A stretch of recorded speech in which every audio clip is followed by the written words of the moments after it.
Panembahan Bodo. Seorang ulama masa lalu. Sebelum kita melangkah lebih jauh, akan saya ceritakan dulu tentang garis keturunan dari Panembahan Bodo, agar para pemirsa yang berbahagia bisa tahu garis terah dari Eyang Panembahan Bodo atau Raden Trenggono. Panembahan Bodo merupakan sosok yang sangat fenomenal di zamannya. Menurut cerita baku yang diyakini masyarakat secara turun-temurun, bahwasanya Panembahan Bodo merupakan terah garis darah Raja Brawijaya kelima atau Raja Majapahit terakhir. Dengan tata urutan terah darahnya sebagai berikut ini. Prabu Brawijaya kelima yang merupakan Raja Majapahit terakhir mempunyai banyak istri. Salah satu istrinya bernama Putri Dorowati Murdaningsih, yang terkenal bernama Doropetak. Beliau berasal dari dataran Cina. Setelah putri tersebut hamil muda, diserah terimakan kepada putranya sebagai Garwa Triman, yang merupakan budaya kerajaan masa lalu. Garwa Triman diberikan kepada salah satu putranya dari Brawijaya V tersebut, yang bernama Pangeran Arya Damar. Pangeran Arya Damar berkuasa sebagai adipati di Palembang. Singkat cerita, setelah Putri Dorowati melahirkan anak tersebut dinamakan sebagai Kasan, yang nanti dewasanya menjadi Raden Patah, pendiri sekaligus Sang Sultan Demak Bintoro. Dari pernikahan antara Pangeran Arya Damar, Sang Adipati Palembang, dan Putri Dorowati, mantan istri ayahnya, Sang Prabu Brawijaya kelima, lahirlah anak laki-laki yang dinamakan sebagai Kusen, yang mengartikan antara Kasan dan Kusen adalah kakak beradik, lain ayah namun satu ibu. Di masa dewasa, Kusen atau kelak nantinya bergelar Adipati Pecat Tondo atau Adipati Terung I, bergelar Adipati Terung I. Setelah Adipati Terung I lengser, diganti oleh Adipati Terung II. Nah, dari Adipati Terung II inilah lahir jabang bayi laki-laki bernama Raden Trenggono, yang kelak bergelar sebagai Panembahan Bodo. Nama Panembahan Bodo diberikan kepada seorang yang mengabdikan diri kepada penyebaran agama Islam di masa itu atau di masa zaman kerajaan Panembahan. Mengapa Raden Trenggono dijuluki sebagai Panembahan Bodo?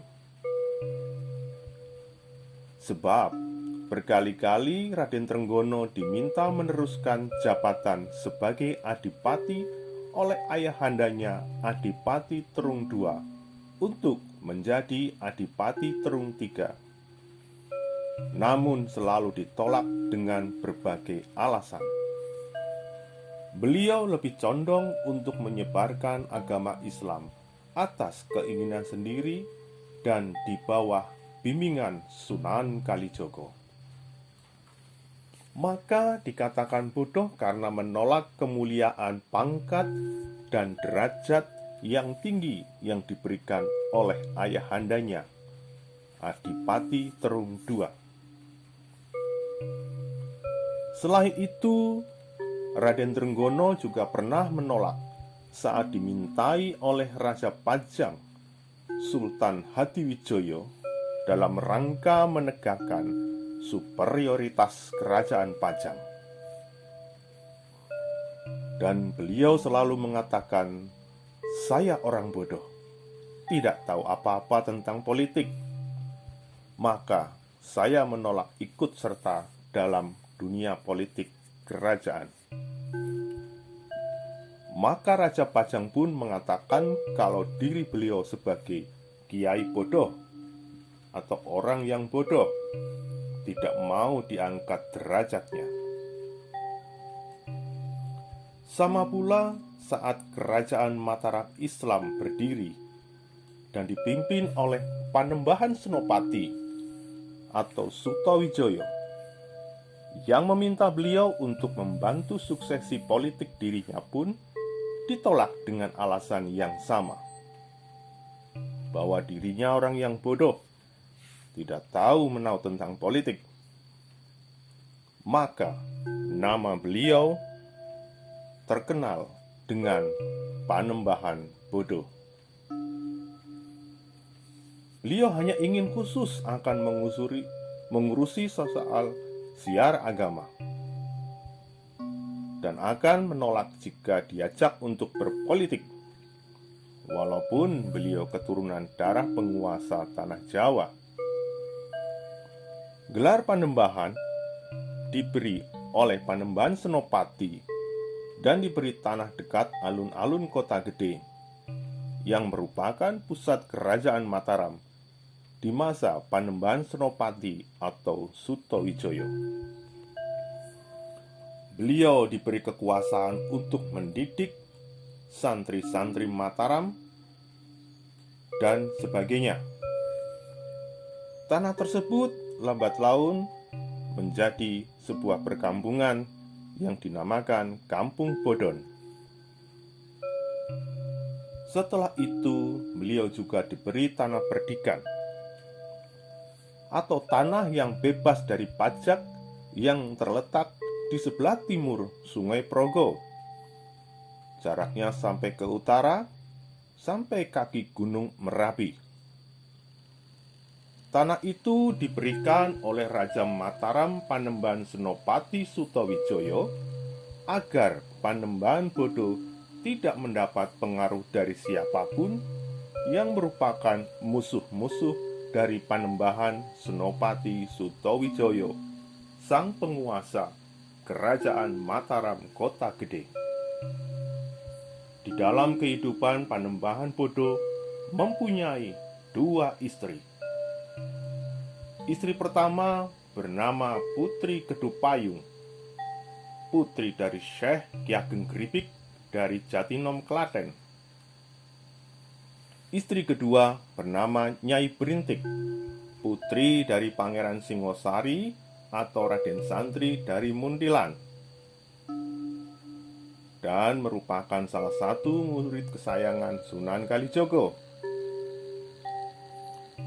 Panembahan Bodo mempunyai anak berjumlah 5 dari 2 istrinya, antara lain 1. Raden Cokrawesi yang kelak menjadi Panembahan Cokrawesi.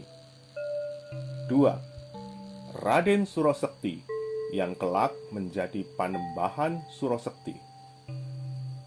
3. Raden Nuruddin Condrokusumo yang kelak menjadi Kiai Ageng Nuruddin Condrokusumo.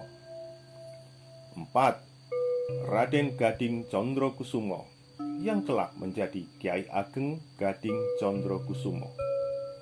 Dan yang terakhir, Nyai Ageng Ragil Kuning. Panembahan Bodo juga membuat pusat penyiaran agama Islam di wilayah Kauman Pijenan, Pandak Bantul, atas petunjuk dari Sunan Kalijogo. Dan di Pijenan sampai saat ini ada sebuah masjid tua. Pada tahun 1600-an, Panembahan Bodo meninggal dunia dan dimakamkan di Pesarean, Makam Sewu Wijirejo, Pandak Bantul, Yogyakarta. Dan tidak waktu lama, istri yang bernama Nyai Brintik pun menyusul beliau wafat. Namun, makam istrinya tidak dimakamkan berdampingan, dikarenakan saat mau dimakamkan, Sungai Bedok yang membelah antara perkampungan Pijenan Kauman dan Makam Sewu, di mana Panembahan Bodo dimakamkan, terjadi banjir besar. Tidak surut berhari-hari, maka jenazahnya Nyai Brintik dimakamkan dekat dengan Kauman Pijenan. Untuk bisa ziarah ke makam Panembahan Bodo, kita bisa menggunakan mobil besar seperti bus, roda 4, juga roda 2. Karena jalan untuk menuju makam lebar dan parkiran sangat luas. Untuk fasilitas juga memadai. Ada masjid besar, pendopo besar, kamar mandi, dan sebagainya. Untuk menginap juga bisa menggunakan izin dari juru kunci, karena bangunan di Makam Sewu Panembahan Bodo sangatlah luas, bisa menampung ratusan pengunjung.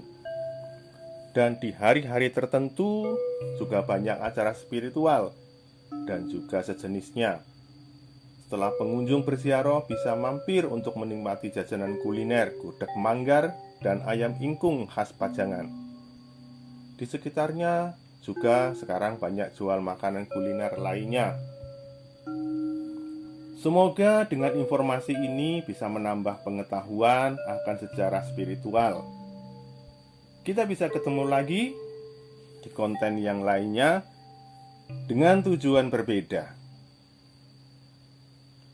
Selalu sehat, salam sejahtera selalu, salam budaya. Waras Waret Wutu bersama channel Mencari Jejak 70. Salam.